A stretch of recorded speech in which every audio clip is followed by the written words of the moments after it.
15 years, more than 1 million dead and almost $2 trillion later, what is the legacy of the U.S. war on terrorism?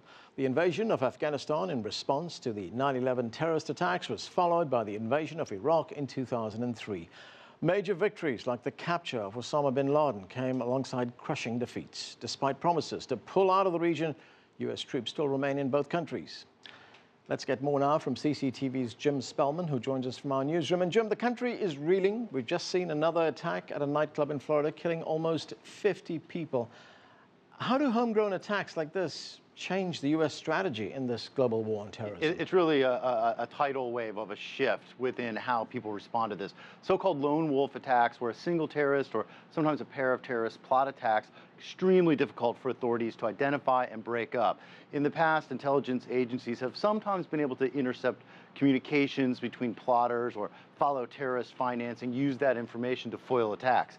Knowing this, ISIL, Al-Qaeda, and other groups have encouraged supporters around the world to not attempt to contact them, to simply launch an attack of any sort. Use a gun, use a knife, use a car, anything at your hands. They provide information on building bombs for anyone attempting a more ambitious attack, but without the information stream between terrorists, much harder for authorities to detect these plots. It's a profound change in tactics that authorities in the U.S. and Europe are struggling to keep up with, and Western governments have been ineffective in countering the online propaganda that has so effectively recruited these lone wolves.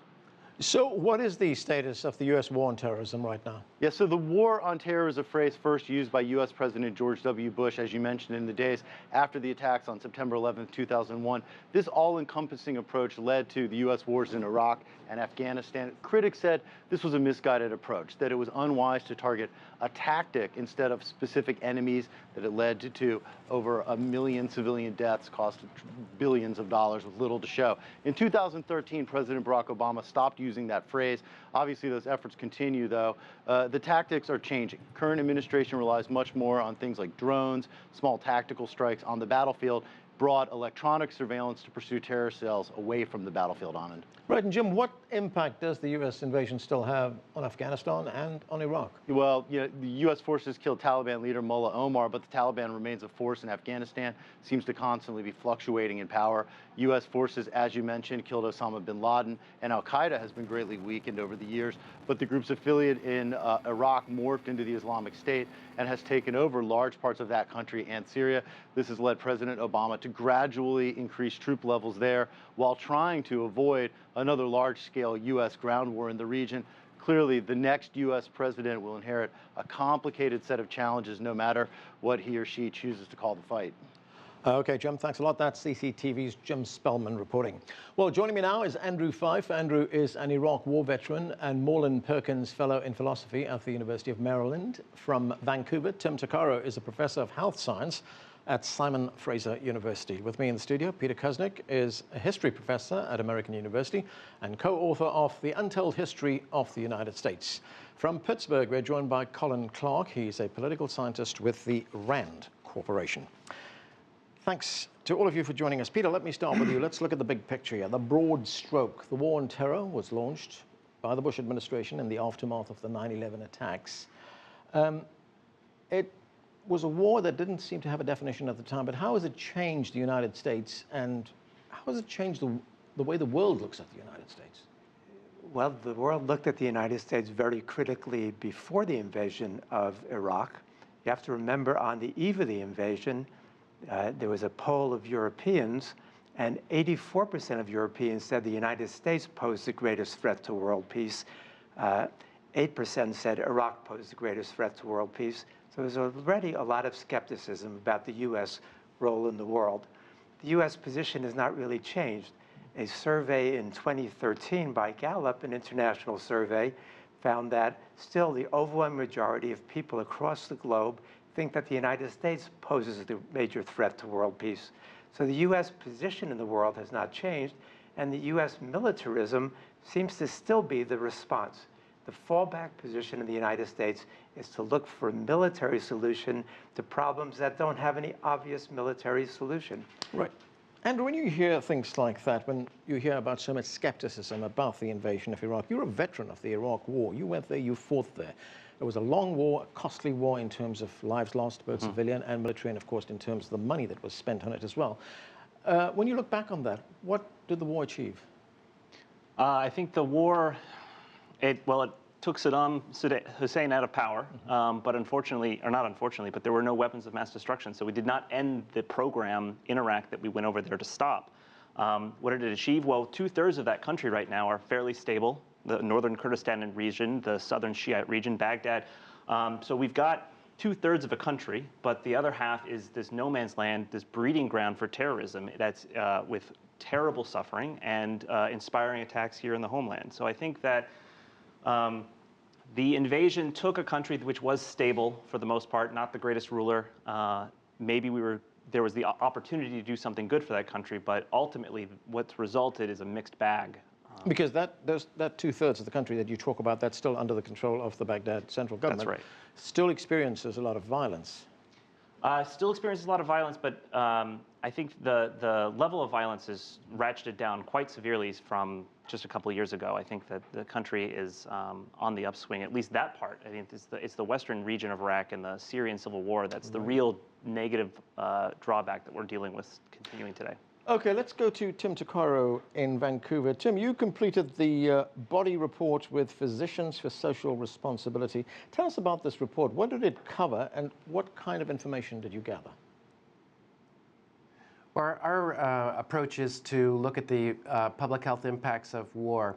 And so we're looking at civilian casualties primarily. We do also count military casualties, of course, but the civilian casualties are much greater and tend to be ignored.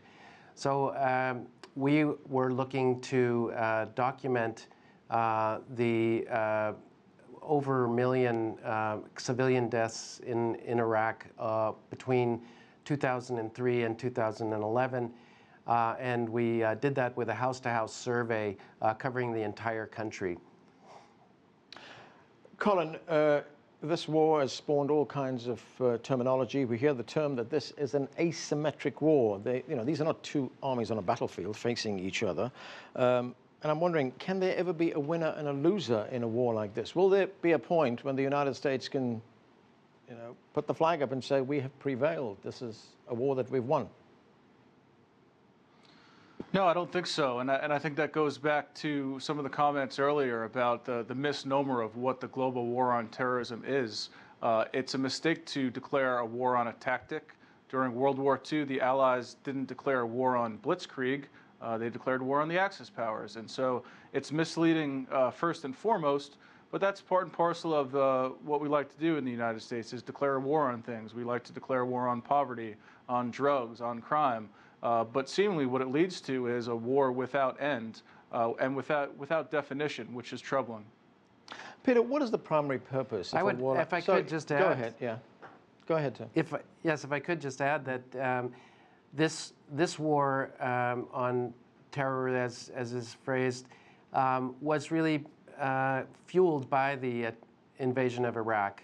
As was pointed out, this country was stable and was really quite prosperous, actually, certainly in medicine and health. Before the first Bush invasion, they were doing very, very well. So I would say, in the United States, has perpetrated this war themselves by destabilizing the region. And of course, there are many factors involved, but one of them is this tremendous vacuum of power that was created by the U.S. invasion. And Peter, when the United States... I don't think that Iraq was a stable country. I mean, we like to look back. Saddam was supporting Palestinian suicide bombers. He was persecuting the Kurds and the Shia. So let's be reasonable about how, quote unquote, stable Iraq was. Peter, it was prosperous. Okay, when we talk about U.S. foreign policy, we hear that the primary aim of foreign policy is to safeguard U.S. interests around the world. What does that mean, and how is the military used to do that? Well, Iraq's a good example. Yeah. Question is, whose interests are we safeguarding? Yeah. I mean, who was pushing for the invasion of Iraq? There was a group around Wolfowitz, and the neocons, even before George W. Bush took office, in 1997, they formed the Project for a New American Century, and their initial demand was for an invasion of Iraq and the overthrow, regime change of Saddam Hussein. The Clinton administration signed on to that program. And in the last years of the 1990s, the U.S. policy, according to the United Nations, led to the deaths of 500,000 children. Madeleine Albright was asked about that when she was Secretary of State, and she said it was worth the cost of 500,000 children. But and she also talked more broadly about policy. And she says, if we use force, it's because we're the United States of America.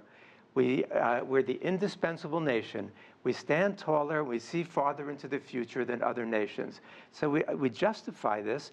So Iraq wasn't an aberration in that sense. It was part of a long, thought-out strategy by people who then come in with the Bush administration and enact that policy.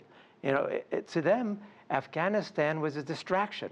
They wanted to get Afghanistan out of the way as quickly as possible so we could invade Iraq, which was their real goal. But why? To what end? To what extent was the alleged presence of WMD? To establish U.S. Hegemony, right? These people were after U.S. hegemony. Iraq, in particular, was because of the oil, the second largest oil reserves in the world. When Alan Greenspan commented on this, the head of the Federal Reserve, he said it's unfortunate that Americans can't admit that the reason we went into Iraq was because of its oil. But it was part of a broader hegemonic strategy in which Iraq was a centerpiece.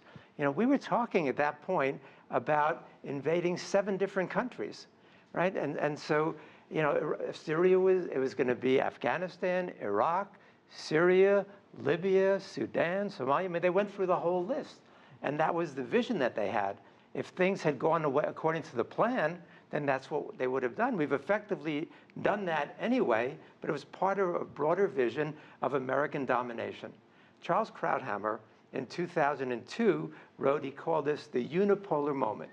So this is America's unipolar moment. A few years later, he was saying that America's unipolar moment was going to last for 30 or 40 years. Then he dials it back and says, oh, hell, it's over in 2006. Because the policy failed, not because they didn't want to carry it out.